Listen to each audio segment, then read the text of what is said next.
Hello dear aspirants, subscribe कीजिए हमारे channel the bliss English को और बेल नोटिफिकेशन ऑन करके पाइए सारे अमेजिंग वीडियोस के अपडेट और हमारे डेली शॉर्ट क्विजेस और नोट्स को एक्सेस करने के लिए ज्वाइन करें हमें टेलीग्राम और फेसबुक पे।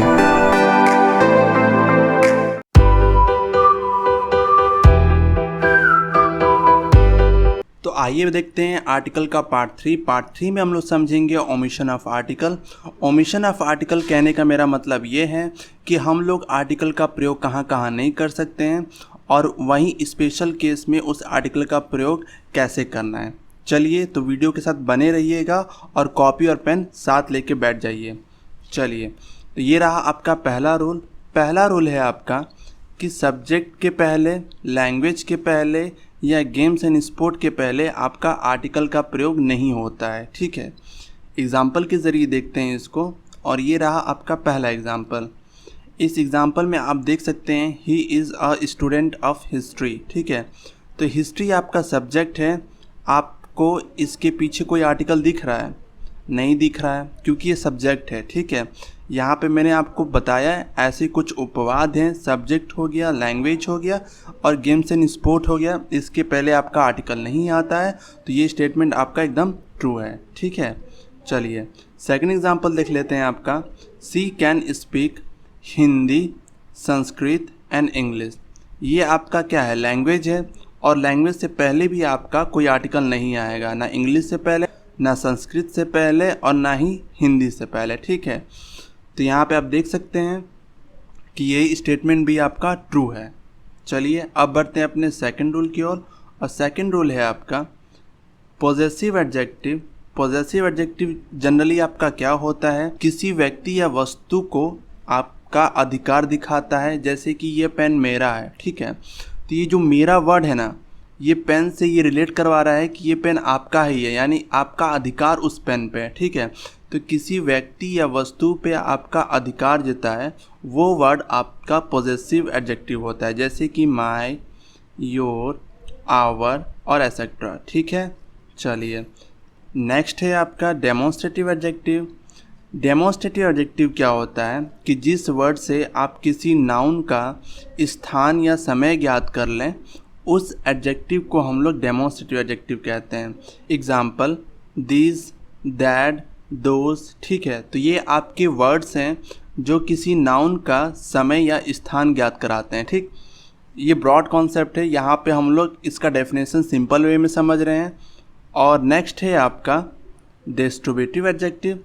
डिस्ट्रीब्यूटिव एडजेक्टिव क्या होता है कि किसी दो या दो से अधिक व्यक्ति, वस्तु या जनरली आप कह लीजिए नाउन को एज अ ग्रुप या इंडिविजुअल रिफ़र करें, उससे हम लोग डिस्ट्रीब्यूटिव एडजेक्टिव कहते हैं। वो वर्ड कौन कौन से हैं? तो ईच है, नीदर है, ईदर है या एवरी है। ठीक है, तो ये आपके डिस्ट्रीब्यूटिव एडजेक्टिव वर्ड्स हैं जो आपका किसी नाउन को एज अ ग्रुप या इंडिविजुअल दिखाते हैं। ठीक है, तो इन एडजेक्टिव से पहले आपका कोई आर्टिकल का प्रयोग नहीं होता है। ये बात आप याद रखिएगा। एग्जाम्पल के ज़रिए इसको अच्छे तरीके से समझ लेते हैं।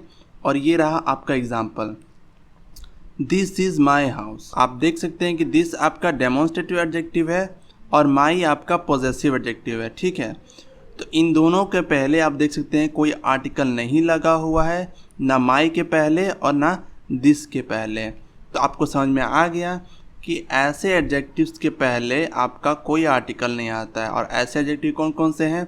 पॉजेसिव एडजेक्टिव, डेमोन्स्ट्रेटिव एडजेक्टिव और डिस्ट्रीब्यूटिव एडजेक्टिव। ठीक है, सेकंड एग्जांपल देख लेते हैं आपका, दिस हाउस इज़ माइन। ठीक है, तो ये आपका डेमोन्स्ट्रेटिव एडजेक्टिव है और माइन आपका पॉजेसिव एडजेक्टिव है। ठीक, इसके पहले भी आपका कोई आर्टिकल का प्रयोग नहीं होगा। आप एग्जाम्पल के ज़रिए समझ सकते हैं अच्छे तरीके से। ठीक, और नेक्स्ट एग्जाम्पल है आपका ईच बॉय वाज रेडी। तो यहाँ पे जो आपका ईच है ये आपका डिस्ट्रीब्यूटिव एडजेक्टिव है। ठीक, तो इसके पहले भी आप कोई आर्टिकल नहीं लगा सकते हैं और यही आपका रूल कहता है। तो आइए बढ़ते हैं अब अपने थर्ड रूल की ओर। और थर्ड रूल है आपका kind of, type of, short of, variety of, rank of, post of, title of, position of, a number of, a large number of, a lot of, lots of, plenty of, a great deal of के बाद आने वाला जो noun होगा उसके पहले आप कोई आर्टिकल नहीं लगाएंगे। ठीक है, ये है आपका रूल। देखिए, आपको ये वर्ड ज़्यादा लग रहे होंगे, लेकिन जब सेंटेंस में ये वर्ड इस्तेमाल होंगे तो आपको खुद समझ में आ जाएगा कि इसके पहले आपको आर्टिकल नहीं लगाने। ठीक है, इस पे 2-4 क्वेश्चन हम लोग देख लेते हैं, जैसे कि I do not like this kind of man. ठीक है, तो यहाँ पे आप देख सकते हैं कि काइंड ऑफ आया है, काइंड ऑफ के बाद आपका नाउन है। ठीक है, तो नाउन से पहले आपका कोई आर्टिकल यहाँ पे नहीं है। ठीक है, तो ये आपका स्टेटमेंट एकदम ट्रू है, क्योंकि यहाँ पे कोई आर्टिकल नहीं होना चाहिए। ठीक, चलिए नेक्स्ट एग्जांपल देखते हैं आपका। He has been promoted to the rank of SP. यहाँ पे भी आप देख सकते हैं कि रैंक ऑफ है। ठीक, इसके बाद आपका नाउन एसपी है, ये कोई नाम है तो नाउन है, और इसके पहले आपका कोई आर्टिकल नहीं है, तो ये स्टेटमेंट आपका ट्रू है। ठीक है, एक और एग्जांपल देख लेते हैं इस पे, और ये रहा आपका एग्जांपल।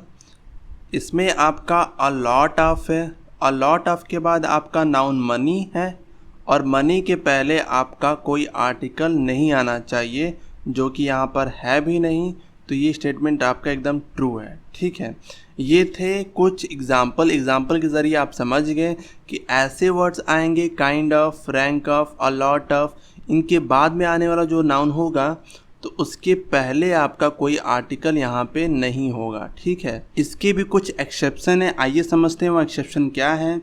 देखिए, जब भी आपका kind of, type of, short of किसी इंटेरोगेटिव सेंटेंसेस में आए, ठीक है, तो इसके बाद में आने वाले जो नाउन होंगे उनके पहले आप ए और एन का प्रयोग कर सकते हैं। ठीक है, चलिए एग्जाम्पल के ज़रिए इसको अच्छे तरीके से समझते हैं, और ये रहा आपका एग्जाम्पल।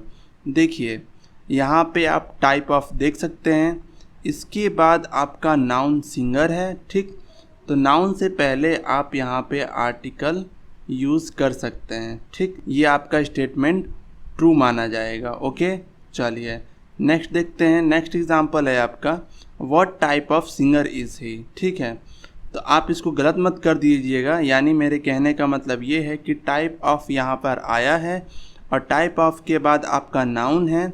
ठीक है, और नाउन से पहले आपका यहाँ पे अगर आर्टिकल नहीं है तो ये भी आपका ट्रू है। क्यों?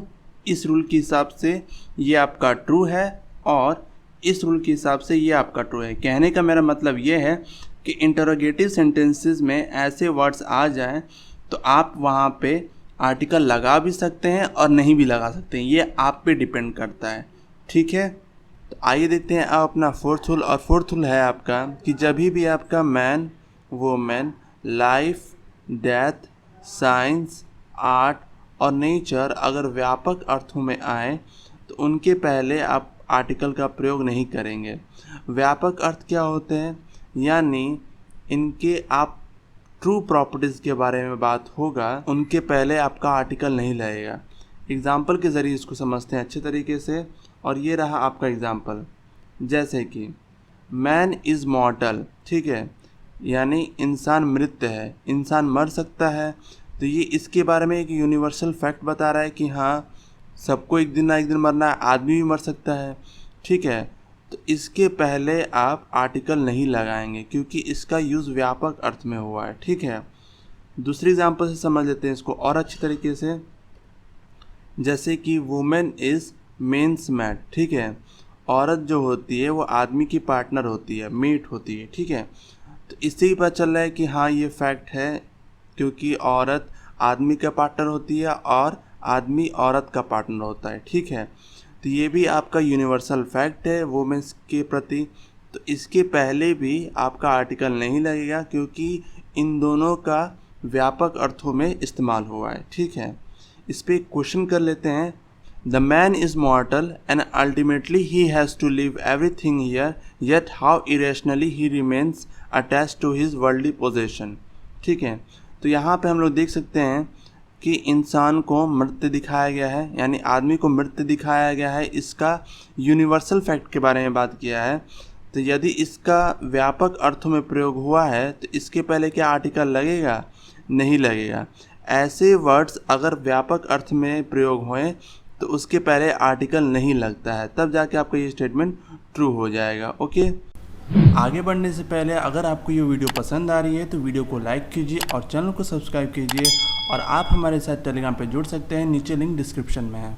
आइए देखते हैं अब अपना नेक्स्ट टूल, और नेक्स्ट टूल है आपका कि जब भी आपका school, college, church, hospital, prison, jail, court, bed, market, इनका प्रयोग अगर मौलिक रूप में हो तो उनके पहले आर्टिकल का प्रयोग नहीं होता है। ठीक है, एग्जाम्पल के ज़रिए अच्छी तरीके से समझ लेते हैं, और ये रहा आपका पहला example, I go to school daily. ठीक है, तो यहाँ पे आप देख सकते हैं कि मैं स्कूल रोज़ जाता हूँ।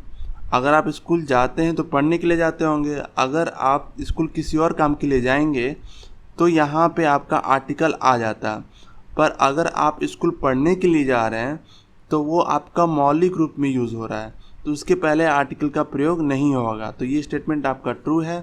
आइए देख लेते हैं आपका सेकेंड एग्जाम्पल, और ये है आपका second example, the injured man was sent to hospital. ठीक है, तो यहाँ पे हम लोग देख सकते हैं कि घायल व्यक्ति को कहाँ, हॉस्पिटल भेजा गया। ठीक है, तो यहाँ पे आप घायल व्यक्ति को सिनेमा तो भेजेंगे नहीं, जाहिर सी बात है आप हॉस्पिटल ही भेजेंगे।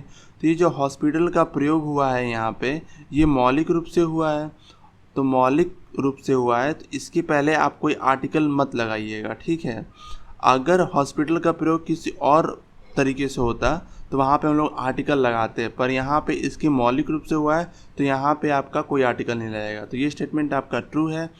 आइए इस पर क्वेश्चन देख लेते हैं, और ये रहा आपका question, the moment Vignesh was admitted to the hospital the warden decided to inform his parents. ठीक है, तो यहाँ भी जो हॉस्पिटल का प्रयोग हुआ है वो आपका मौलिक रूप में हुआ है, क्योंकि विग्नेस को एडमिट किया गया है।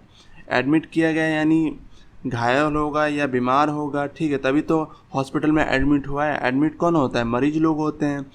तो इसका मौलिक रूप से प्रयोग हुआ है तो इसके पहले कोई आर्टिकल नहीं लगेगा।